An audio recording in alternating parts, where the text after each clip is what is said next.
조갑제 TV 시청자 여러분 안녕하십니까? 2020년 1월 13일 오후입니다.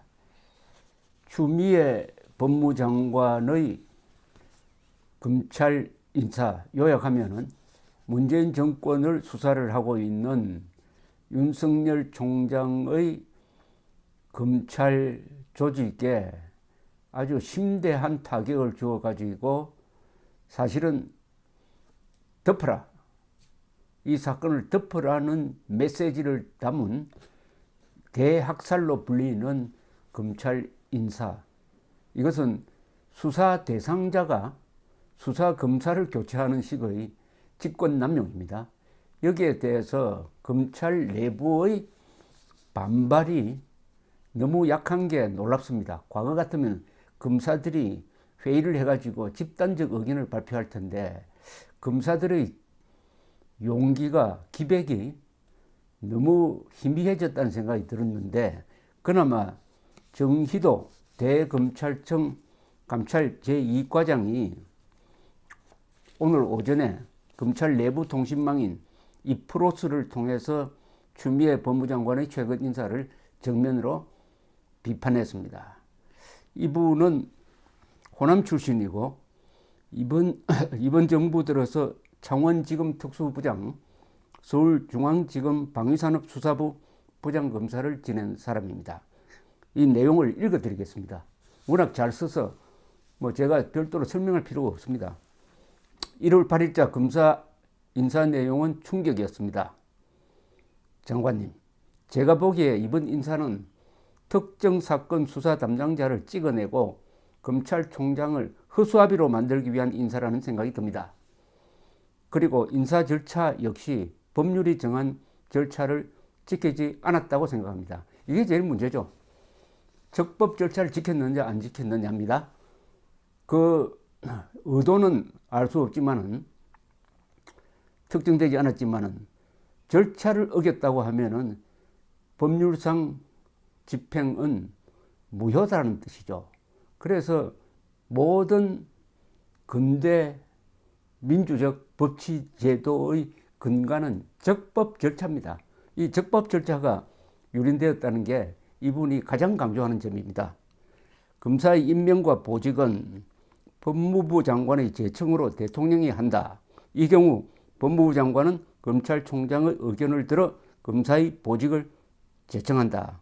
이런 인사 절차를 법무장관이 지키지 않았다고 생각합니다.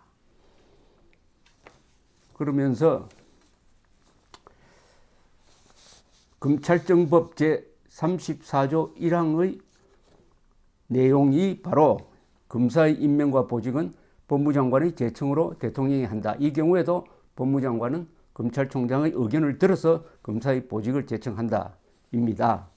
검찰인사위원회 심의를 불과 30분 앞둔 시점에 검찰총장을 불러 의견을 제시하라고 하는 것, 인사안은 내용도 모르는 상태에서 인사 의견을 말하라고 하는 것, 이게 과연 검찰총장의 의견을 들어에 해당한다고 생각하는 것인지요.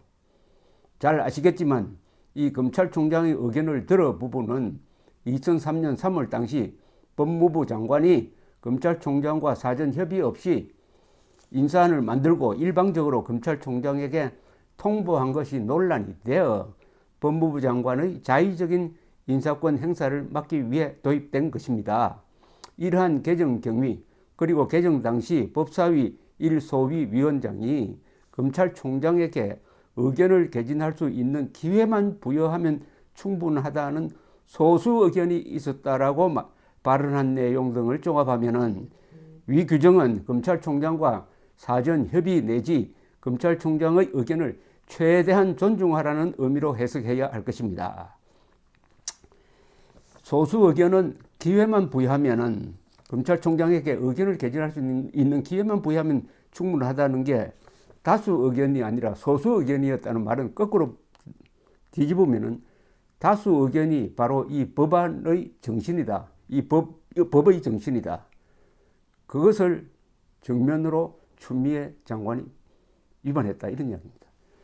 사정이 이러함에도 장관님은 검찰총장이 내 명을 거역하였다고 말하시고 또 특별수사단 설치 시에는 법무부 장관의 사전 승인을 받으라고 지시하셨습니다.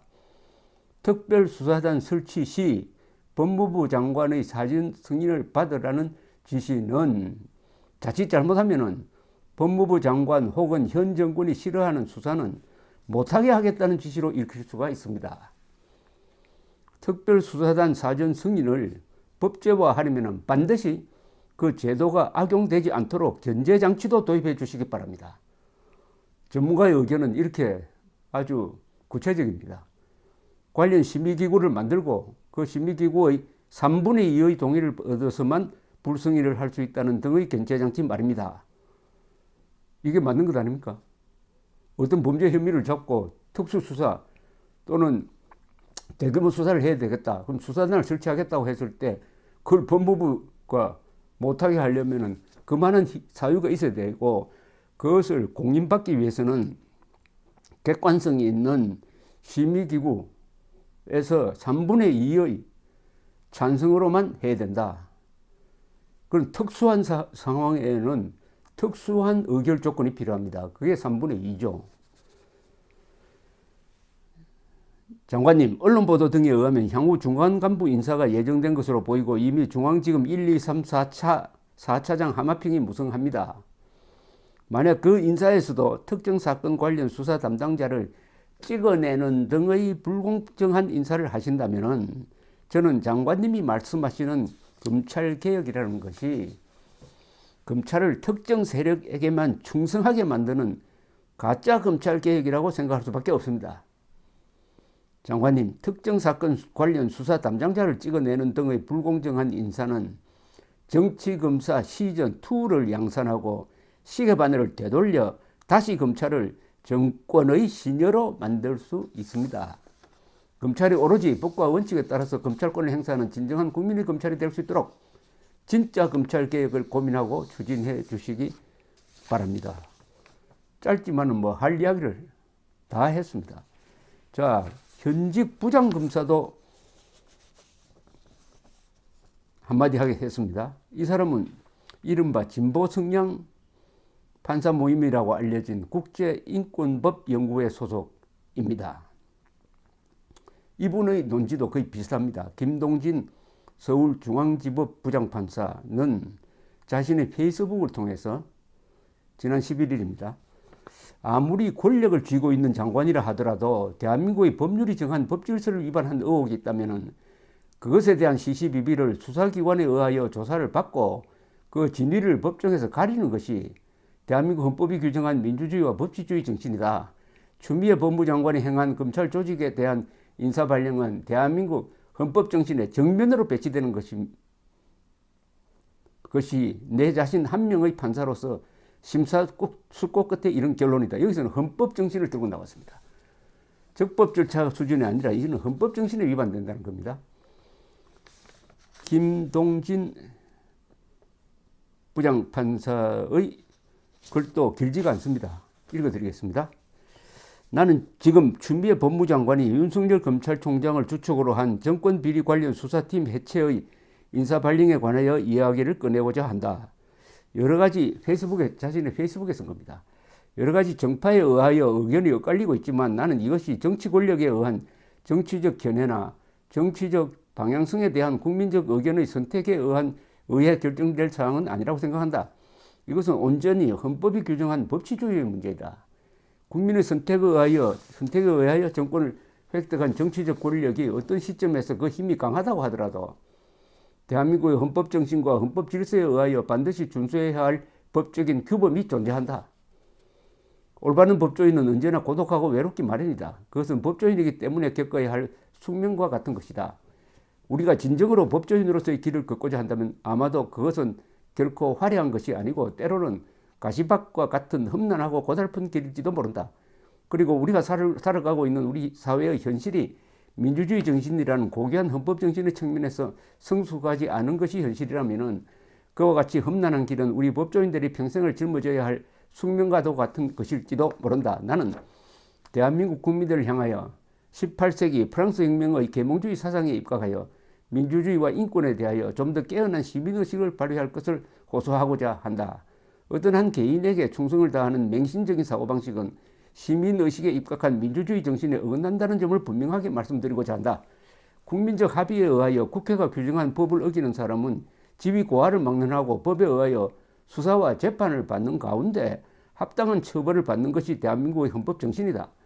대한민국의 국민은 법 앞에 평등하다. 그것이 정치적인 상황의 변화나 힘의 논리에 의하여 왜곡되어서는 안 된다. 대한민국의 국민은 무엇이 진실인지를 알고자 하는 열망을 갖고 있다. 헌법은 국민의 알 권리에 대하여 언급하고 있다. 정치와 법치를 함부로 혼용하는 것은 언어적인 기교에 지나지 않는다. 아무리 권력을 쥐고 있는 장관이라고 하더라도 대한민국의 법률이 정한 법 질서를 위반한 의혹이 있다면 그것에 대한 시시비비를 수사기관에 의하여 조사를 받고 그 진위를 법정에서 가리는 것이 대한민국 헌법이 규정한 민주주의와 법치주의 정신이다. 새롭게 임명된 추미애 법무장관이 행한 검찰 조직에 대한 인사발령은 대한민국 헌법 정신의 정면으로 배치된다는 것이 내 자신 한 명의 판사로서 심사숙고 끝에 이런 결론이다. 나는 이와 같은 대한민국의 현실에 대하여 심각한 유감의 뜻을 표하고자 한다. 김동진 판사는 구체적으로는 지적하지 않았습니다. 이 앞에 부장검사와는 달리 그러나 크게 보면은 헌법정신 위반이라는 겁니다. 권력이 법치를 농단하고 있다. 이런 말입니다. 현직 부장판사, 현직 부장검사의 이 이야기가 메아리를 가져야 합니다. 여기에 공감하는 분들이 계속 글을 써서 이런 의견을 대세로 만들어야 대한민국의 법치주의를 지킬 수 있습니다. 권력으로부터. 감사합니다.